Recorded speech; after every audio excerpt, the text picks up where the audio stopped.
You guys, after the holidays, I feel like we are all super inspired to get our homes clean, especially this year with all the KonMari craze after the show Tidying Up came out on Netflix. I feel like it really sparked some motivation for people to go through their things and figure out what they need and what they don't need. This is something that I've been doing for the past year and a half, and I will say that it was really difficult in the beginning to kind of differentiate what I was ready to let go of. With KonMari, her entire thing is about sparking joy. If something sparks joy for you. When I first started just decluttering and trying to live more simply, I didn't know what that meant. I couldn't tell if something was sparking joy for me or if I just felt too guilty to let it go because of a sentiment that was attached to it. So I wanted to share with you guys what I found over the past year that has really helped me to determine what I can let go of so that I can create spaces that actually do spark joy for me. This is our master closet, and this room is probably way bigger than it needs to be, which used to be a problem because I used to use it as a catch-all for things. I would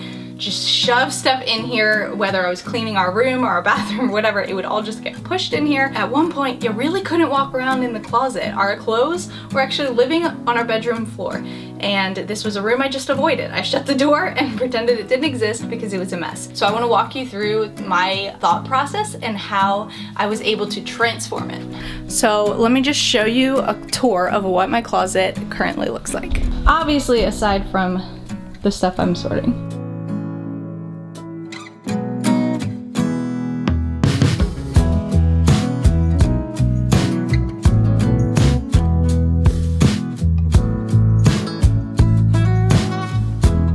Okay, so the game changer for me was visualizing the space that I wanted before I started. Okay, so you can go to Google or Pinterest for inspiration, look up closets, and you can get a feel from that for what you're looking for. Like, what kind of vibe do you want? What is your style? Once you have that idea, then you can make a plan to recreate it. So start by clearing out everything and then slowly build your space into the vision that you've come up with. So for me, I just pictured this clean, neat space with my clothes hanging. I love neutral colors. I love textures and soft, comfortable things. So when I picture my closet, that was all part of it. I really love the look of wooden hangers. I know how silly that might sound to some of you, but just things being uniform brings me joy. It brings me a sense of peace when I look at it because it's not all chaotic and jumbled. So that was something that was important for me. What I did first was I ordered hangers, and then I made sure all of my clothes were clean. I started hanging up the things that were my most favorite. I hung them all in one spot so I could see.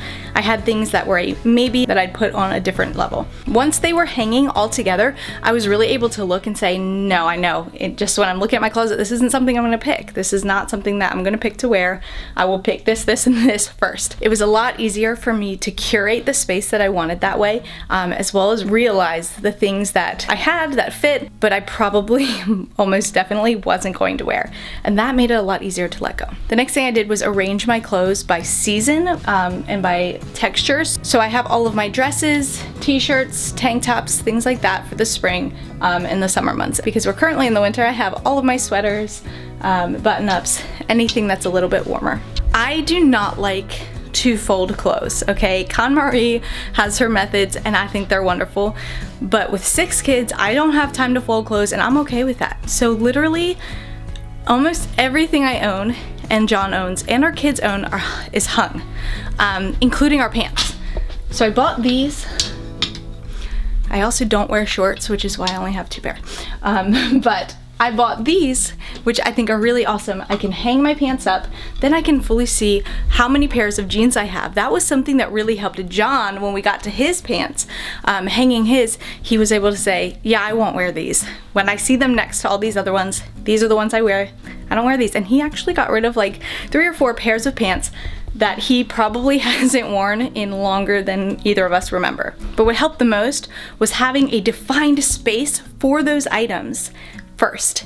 And if it didn't fit in that space, for me, if it didn't fit with the aesthetic, and if as a whole I could look in my closet and say, okay, that throws everything off from my vibe and the way that this space is making me feel, it's so much easier for me to let go of. This box up here has my maternity things in it. I saved, I think, 4 maternity tops, a pair of leggings, and a pair of pants. Aside from that, everything else I was able to let go of, because I don't even think I really wore it during pregnancy. I may never have another child, but these are the things that I would want to keep if I do. So I'm gonna hang on to them for a little bit longer until we're 100% sure on that. Over here we have our extra bed linens, cleaned, folded up so we can see them, know where they are. Empty suitcases for when we travel, and that tote has all of the snow gear for the kids for when it does snow in North Carolina, which doesn't happen often, but just in case, we have a bin full of things that they can wear. Because Marin is still sleeping in our room, she doesn't have her own space or her own closet. Instead of going into one of the other girls' rooms to get her clothes every day, I bought this little wooden rack to hang all of her things, so everything baby specific is right here. We do not have a dresser in our bedroom, but we do have one in our closet.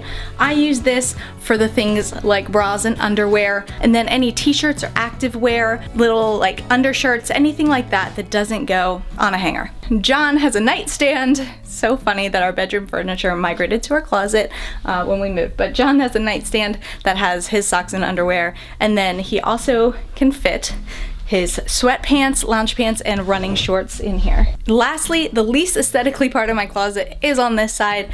In these bins, I have things like gifts in case we have like a baby shower or birthday party to go to. I have some gifts that I keep on hand just in case we don't have time to shop before. Up here we have gift bags and wrapping paper, and then this is a box of gifts that we will donate this year to Angel Tree. A lot of times I will buy things that are on sale and I'll either save them for our kids or save them for Angel Tree or other donations, so I keep them up in that box. The last tote is that one that is full of Christmas wrapping things like boxes and ribbons and string and all of that.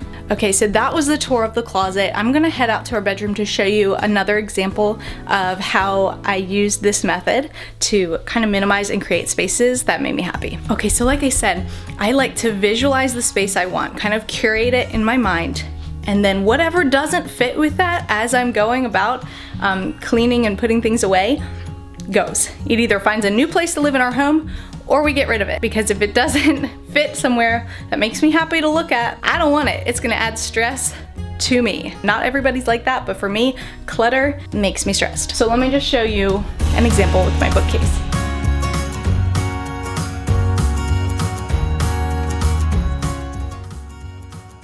So when it came to these spaces, I took everything off. There was a whole lot more stuff just piled up, stacks of papers and whatever else we had, diapers and wipes, everything, everywhere. I took everything off and started putting back the things that looked nice, as though I was decorating. So I decorated the top shelf with the oils that I wanted and that we use in our bedroom. And then I stacked these books here because I like the way they look, and they're daily journals that I can jot a quick little note down every day. There's somewhere I can easily access them. Wipes, pacifiers, things like that that we need where we can easily reach them. This space was empty for a long time. So for me, I would rather have an empty space just waiting until I find the right thing to fill it with than just to throw something up there. It's a perfect spot for my purse because the kids won't get into it. If it's in my bedroom, I can easily find it and grab and go. Those wires need to go, they're throwing off everything. But aside from that, the books that are over here, it took me a while. I'm not gonna lie, it took me a little while to stack them in a way that I thought was organized but also pleasing to look at, and then I was able to get rid of any books that I wasn't gonna read or that didn't fit with it. John has books on his side, I have books on my side, we have some shared books in the middle, but otherwise we've got things that we need. We do still have a newborn, so we've got blankets and bows and extra diapers up here. But other than that, I like to keep things simple. We used to use our bedroom to catch everything we couldn't find an actual home for, and now everything in here has a purpose and a space. And I can't tell you the difference it makes and how relaxed I am in our room. As soon as it starts to get cluttered, I start to feel unrested and unsettled because I know I need to clean it. I need to do something, but this space, getting rid of everything that wasn't necessary, making everything nice to look at, has made it just a retreat for me, a place where I can go, I can rest, I can not feel overwhelmed by mess or clutter or disorganization, and I really, really feel like it's a place that I can just recharge for the next day with 6 kids, because life is crazy. That said, I hope that helps you guys at least maybe find a starting point, or if you feel stuck, if you're stuck in that same trap of, I kind of want to keep this, I don't really want it, but like somebody gave it to me. Those things that are guilt that you keep, or maybe you're stuck in that same trap of not realizing you've outgrown something either physically or just your tastes have outgrown something, hopefully this starts as like a launching point for you in really simplifying your life, organizing your things, and getting rid of some of the stress that we face as moms. Happy cleaning. We'll see you later.